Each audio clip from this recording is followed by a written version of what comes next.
நாயக்கன்பட்டியில் விஜயனுடைய அந்த நிர்வாகிகள் சந்திப்பு கூட்டம் தற்போது இன்னும் சற்று நேரத்தில் தொடங்க இருக்கிறது. அதில் கலந்து கொள்வதற்காக தாவேக தலைவர் விஜய் அந்த இடத்தை நோக்கி பயணித்துக் கொண்டிருக்கிறார். இந்த நிலையில் இந்த கூட்டம், இதில் இருக்கக்கூடிய அரசியல் வியூகம் என்ன, விஜயனுடைய இந்த அரசியல் வியூகங்கள் என்பது தமிழக அரசியலில் எது போன்ற தாக்கத்தை ஏற்படுத்துகிறது போன்ற பல்வேறு கேள்விகள் எழுகின்றன. இது சார்ந்த தன்னுடைய கருத்துக்களை பகிர்ந்து கொள்வதற்காக பத்திரிகையாளர் திரு ஷபீரும் அதே போல விமர்சகர் திரு ஜெகதீஸ்வரனும் நம்மோடு நேரலையில் இணைந்திருக்கிறார்கள். இருவருக்கும் வணக்கம். முதலில் திரு ஷபீர், விஜயனுடைய அரசியல் வியூகம் அப்படின்றது இது போன்ற கூட்டங்கள் மூலமாக முழுமையாக வெளிப்படுது அப்படின்னு நினைக்கிறீங்களா?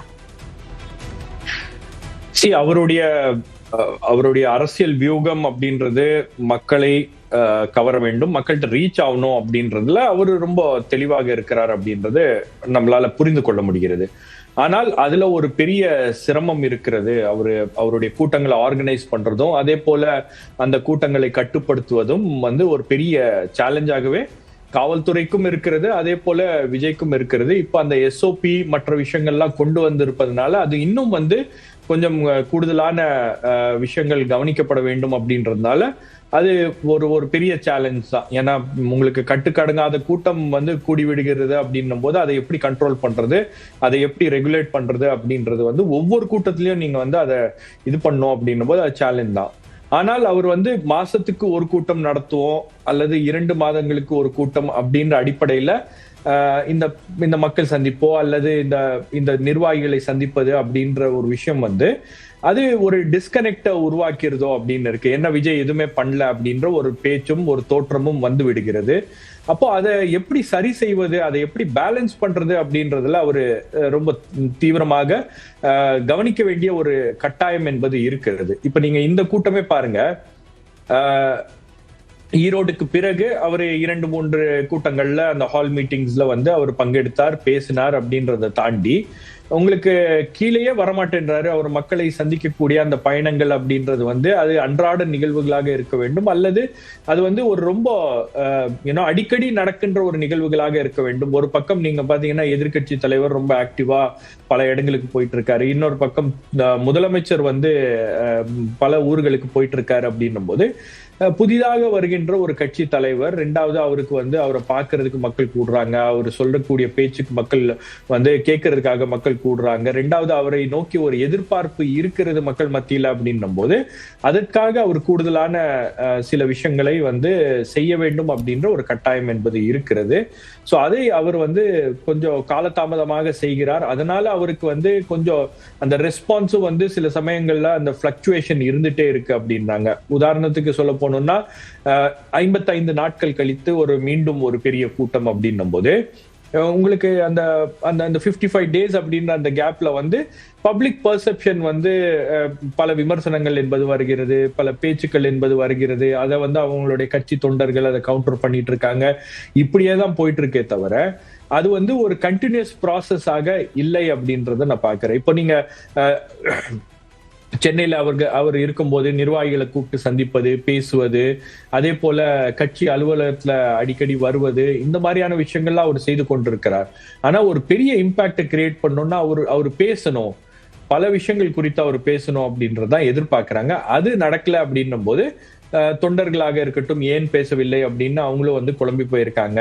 அதே போல பப்ளிக் மத்தியில இவ்வளவு பெரிய பிரச்சனைகள், இவ்வளவு பெரிய இஷ்யூஸ் எல்லாம் இருக்கும்போது விஜய் பேசாமல் இருக்கிறார் அப்படின்ற மாதிரி ஒரு தோற்றம் என்பது எழுகிறது. திரு ஜெகதீஸ்வரன், இதுல விஜயனுடைய இந்த கூட்டம் அவர் மக்களாக இறங்கி பணியாற்ற வேண்டிய தேவை இருக்கு போன்ற கருத்துக்கள் எல்லாம் முன்வைக்கப்படுவது சரிதான். ஆனால் இப்போ அவர் சேலத்திற்கு செல்லும் வழியிலும் கூட அவரை பொதுமக்கள் சூழ்ந்து கொண்டு அங்கு வாகன நெரிசல் ஏற்படக்கூடிய ஒரு சூழல் இருக்கு. அப்படி ஒவ்வொரு பிரச்சனைக்குமாக அவர் வெளியில் வரும்போது இந்த சிக்கல்களை அவர் சந்திக்க நேரிடுகிறது. ஆனால் அது அப்படியாகவே இந்த அரசியல் பயணம் நீண்டு விடவும் முடியாது. அப்போ என்ன செய்யலாம்னு நினைக்கிறீங்க? அடிக்கடி வரணுங்க. என்னன்னு கேட்டீங்கன்னா, நான் மாசத்துக்கு ஒரு தடவை இல்ல ஒரு மாவட்டத்துல ஒரு 10 மாவட்டத்துக்கு சேர்த்து ஒரு மாவட்டத்துல மீட் பண்ணுவேன் அப்படின்னு தன்னை இன்னுமே ஒரு அணுக முடியாத பொருளாக விஜய் வைத்திருப்பதுதான் சிக்கல். அதுங்க அரசியல்வாதிகளை 3 விதமான அரசியல்வாதிகள் நான் பார்த்திருக்கேன். ஒண்ணு முழு நேர அரசியல்வாதி 24/7 நைட்டு திடீர்னு போன் பண்ணி அண்ணே எங்க வீட்டுல ஒரு பிரச்சனை, போலீஸ் எங்களை தூக்கிட்டு போறாங்கன்னா எது சொன்னாலும் உடனடியா ஓடி வரக்கூடிய அரசியல்வாதி. பகுதி நேர அரசியல்வாதி. இப்ப கமல்ஹாசன் சொன்னார், நான் பகுதி நேர அரசியல்வாதி, பகுதி நேர நடிகர், எல்லா நேரங்களும் இந்த அரசியல் எதிர்பார்க்காதீங்க. இன்னும் 3வது டைப் பண்ணீங்கன்னா பொழுதே போகல அதனால அரசியல் பண்ணலாம். விஜய் என்ன பொறுத்தவரைக்கும் 3வது டைப் தான். முழு நேர அரசியல்வாதின்னு கடிதம் எழுதினார். முழு நேர அரசியல்வாதியாக என்றுமே விஜய் மாற மாட்டாருங்கிறது எல்லாருக்குமே தெளிவா தெரிஞ்சிருச்சு. சரி, அட்லீஸ்ட் ஒரு பகுதி நேர அரசியலாவது பண்ணுங்க, சினிமாலாம் முடிஞ்சிட்டு சும்மா தான் இருக்கீங்க. அவரே சொன்னார் மதுரையில வந்து எனக்கு வந்து இனிமேல் எந்த கமிட்மெண்ட்டும் கிடையாது, நான் வந்து அரசியல தான் கான்சென்ட்ரேட் பண்ண போறேன். அவர் மதுரையில பேசிய பிறகு எத்தனையோ பிரச்சனைகள் தமிழ்நாட்டில் நடந்த பிறகு கூட பல பிரச்சனைகளுக்கு வாய்மூடி மௌனமா தான் இருக்காரு. நான் சொல்றேன், எல்லாத்துக்கும் நீங்க கூட்டம் போட்டு பேச வேண்டிய அவசியம் இல்ல. நீங்க ட்வீட்ஸ் போடுறது கூட குறைஞ்சிருச்சு, நீங்க அறிக்கைகள் கொடுக்கறது கூட ரொம்ப குறைஞ்சிருச்சு. அவங்க சில நேரங்களில் வந்து கட்சிக்காரங்களே பேசிக்கோங்க, நான் ஏன்பா பேசணும்னு நினைக்காரு. இல்ல, விஜய் அவர்கள் பேசுவதற்கும் கட்சிக்காரர்கள் வந்து ஒரு தொலைக்காட்சி வாதத்திலேயோ இல்ல யூடியூப் சேனலே பேசுறதுக்கும் நிறைய வித்தியாசம் இருக்கு. அது விஜய்க்கு ஏன் தெரியலங்கிறது தெரியல. அதனால ஒரு பொழுதுபோகாம ஒரு அரசியல் பண்ணலாம் அப்படிங்கிற ஒரு இடத்துல மட்டும்தான் அவர் இருக்கிறார் நான் பார்க்கின்றேன். இதை வந்து நீங்க சகஜப்படுத்தணும். எல்லா மக்களுக்கும், எல்லா மக்களும் பார்த்துட்டாங்க. உதாரணத்துக்கு இப்போ சனிக்கிழமை பிரச்சாரம்னு ஆரம்பிச்சாரு. அது வந்து மாவட்ட தலைநகரங்கள்ல மட்டும்தான் இருக்கு. நீங்க மாவட்ட தலைநகரத்துல மட்டும் போட்டீங்கன்னா திருச்சியில இருக்கின்ற 6 தொகுதிகளை சேர்ந்த மக்களும் வருவாங்க. அரியலூர் மாவட்டம் போட்டீங்கன்னா அரியலூர் மாவட்டத்தில் இருக்க 3 தொகுதியில் வருவாங்க. பெரம்பலூர் மாவட்டத்தில் 3 தொகுதி. இப்படி ஒவ்வொரு இடங்களிலும் நீங்க எல்லா தொகுதிகளுக்கும் போகாமல் நான் ஒரு மையமான இடத்தில் மட்டும் தான் இருப்பேன்னா அப்ப அவரை பாக்குறதுக்கு பாப்பா கிளம்பி போகலாம். விஜய் சேலத்துக்கு வந்திருக்காரு, சேலத்துல இருக்கிற எல்லா தொகுதி 10 தொகுதி இருக்க அவங்க எல்லாம் சேர்ந்து போகலாம், விஜய் இனிமேல பார்க்க முடியாது, இனிமேல் தேர்தல் பிரச்சாரத்துக்கு வருவாரோ மாட்டாரோ அப்படிதான் மக்கள் யோசிப்பாங்க. பக்கத்துல இருக்க திருப்பூருக்கு போகல, இந்த பக்கம் கோயம்புத்தூருக்கு போகல அப்படின்னு கோயம்புத்தூருக்கு அந்த பூத் முகரல் மாநாடு கொண்டு போனார். அது மாதிரி காலேஜ்ல இண்டோர் மீட்டிங் தான். அப்ப வெளிப்புற தோட்டத்தில் அவர் பார்க்க முடியாது. நம்ம இன்னும் சொல்ல ரெஸ்ட்ரிக்ஷன்ஸ் இருந்தா கூட தூரத்துல இருந்தாலும் அவர் பார்க்கலாம். ஏன்னா அடிப்படையில் விஜய்ங்கிற நடிகருங்கிறது தான் கிரௌட் புல்லர். நீங்க வந்து அதுக்காக நான் வந்து பலர் மாதிரி இதெல்லாம் ஓட்ட கன்வெர்ட் ஆகலன்னு சொல்ல மாட்டேன். கண்டிப்பா ஓட்ஸ் எல்லாம் கன்வெர்ட் ஆகும். பட் அதே நேரத்துல விஜய் ஏன் இவ்வளவு பார்க்கறதுக்கு ஆர்வம் இருக்கு, விஜய் என்ன பேச போறார், சேலத்துக்காக என்ன புதிய திட்டங்களை கொண்டு வர போறார், சேலத்துல இன்னைக்கு அப்படியே பிரட்டி பட போறார், அதெல்லாம் கிடையாது. விஜய்ங்கிற நடிகரை திரையில் பார்த்த அந்த நடிகரை நேர்ல பாக்குறதுக்கு எனக்கு ஒரு நல்ல வாய்ப்பு. அந்த வாய்ப்பை நான் பயன்படுத்துறேன். அதனால வந்து எவ்வளவு கஷ்டப்பட்டாலும் போவேன். தீவிரமான ரசிகர்கள், அதனால எந்த மாற்றம் கருத்தும் இல்லை. ரொம்ப தீவிரமான ரசிகர்கள், அவருக்காக வந்து உயிரை கொடுக்கக்கூடிய ரசிகர்கள் தான். அப்போ அவரை பார்க்கணுங்கிற ஒரு பெரிய ஆர்வத்தால தான் இவங்க வந்துட்டு இருக்காங்க. விஜய் அந்த விதத்துல ஒரு பெரிய கிரௌட் புல்லர் தான். ஆனா இதெல்லாம் ஒரு அரசியலாக மாற்றுகிறாரா இல்லையா அப்படிங்கறது பார்க்க போனா பல நேரங்கள்ல விஜய் என்ன பேசினார் அப்படிங்கிறது நம்ம பெருசா வந்து அந்த நாளைக்கு மட்டும் பேசுறாங்க தவிர ஒரு பெரிய தொடர்ச்சி இல்ல. ஒரு விஷயத்த பேசுறாரு, அதுக்கப்புறம் அதை விட்டுறாரு, வேற ஒரு விஷயத்துக்கு போயிடுறாரு அப்படிங்கிற ஒரு பார்வை இருக்குது. கன்சிஸ்டன்சி இல்ல. இவ்வளவு நாள் வந்து அதிமுக ஊழல்வாதினே சொல்லாத விஜய் இப்ப திடீர்னு ஊழல்வாதின்னு சொல்ல ஆரம்பிச்சிருக்காரு. அப்ப இந்த கேள்வி எழுந்தது விக்கிரவாண்டி மாநாடுல இருந்து, எங்க நீங்க திமுக ஊழல்னு சொல்றீங்க, பாஜக ஊழல் கட்சின்னு சொல்லி சொல்றீங்க, அதிமுக உங்களுக்கு பார்வை என்னன்னா கடந்து போயிட்டே இருந்தாங்க, இப்ப திடீர்னு ஊழல்வாதி ஊழல் கட்சின்னு சொல்லி சொல்றாங்க. அதுக்கு எடப்பாடி பழனிசாமி நீங்க வரி ஏய்ப்பு செய்த விஜய்னு சொல்லி சொல்றாரு. அப்ப அவர் ஒரு குற்றச்சாட்டு வைக்கும் போது இந்த குற்றச்சாட்டுக்கு விஜய் எப்படி பதிலளிப்பார் அப்படிங்கிற கேள்விகள் எல்லாம் இருக்கிறது. அதனால ஒரு கன்சிஸ்டன்சி இல்லாத ஒரு நபராகத்தான் விஜய் இருந்துகிட்டு இருக்காரு. இப்ப சேலத்திலையும் பேசுவார். சேலத்தை பத்தி 2 விஷயம், இங்க மாம்பழம் ஃபேமஸா இருக்கு, இங்க உருக்காலை, சேலம் உருக்காலை ரொம்ப முக்கியமான விஷயம், காமராஜரியா கொண்டு வந்தது, இந்த மாதிரி கொஞ்சம் வரலாறு எல்லாம் பேசிட்டு சேலத்திற்கு முக்கியமான பிரச்சனைகளை தொட்டு வழக்கம் போல கொள்கை எதிர்ப்பை பத்தி பேசுறதுல ரொம்ப தவிர்த்துட்டு தான் வராரு. கொள்கை எதிர்ப்பு பத்தி நம்ம பாஜக பத்தி பேசுற வேண்டாங்க ரொம்ப கவனமாவே இருக்காரு. அரசியல் எதிரியான திமுக வந்து இங்க என்னென்ன செஞ்சிருக்காங்க, அதே மாதிரி ஊழல் கட்சியான அதிமுக என்ன செஞ்சிருக்காங்க அப்படிங்கிற ஒரு இதுல இருக்கும். இது ஒரு மாதிரி ஒரு இதாயிடுச்சு. ஒரு இப்படிதான் இருக்கும், இந்த ஸ்ட்ரக்சர்ல தான் விஜய் இருக்கும். மேல ஃபர்ஸ்ட் 4 பாயிண்ட் இது, செகண்ட் 2வது 4 பாயிண்ட் இது, 3வது 4 பாயிண்ட் இது அப்படிங்கிறது இருக்கும். இதுவும் வந்து கன்சிஸ்டன்சி இல்ல. நீங்க 1 மாசத்துக்கு ஒரு தடவை வருவார், 2 மாசத்துக்கு ஒரு தடவை வருவார் அப்படிங்கிற ஒரு பார்வை இருக்கிறது. ஹார்ட்லி 60 days என்ன பொறுத்த வரைக்கும். ஏப்ரல் 10ல வந்து 15 தேர்தல் வந்துருச்சுன்னு வச்சுக்கோங்களேன், 60 நாட்கள் கூட இல்ல. இப்பொழுதும் வந்து நான் இந்த ஃபார்மேட்ல தான் வேலை செய்வேன். நான் வந்து வாரத்துக்கு ஒரு தடவை, மாசத்துக்கு ஒரு தடவை அப்படிங்கிற இந்த ஃபார்மேட்டை முதல்ல விஜய் உடைக்கணும். சிக்கல்கள் இருக்கு. ஆமா, பர்மிஷன் கொடுக்க மாட்டேங்கிறாங்க. நீங்க சில நேரங்களில் பர்மிஷன் எங்கெல்லாம் கிடைக்காது அங்கெல்லாம் கேட்கறாங்க, அந்த பிரச்சனையும் இருக்கு. அதே நேரத்துல இதை உடைச்சு டெய்லி வீடியோஸ், அவர் என்ன பேசினாலும் பெரிய பேசு பொருள் ஆகுது, மெயின் ஸ்ட்ரீம் மீடியா கவர் பண்றாங்க, யூடியூப்ஸ் நிறைய விவாதங்கள் ஆகுது.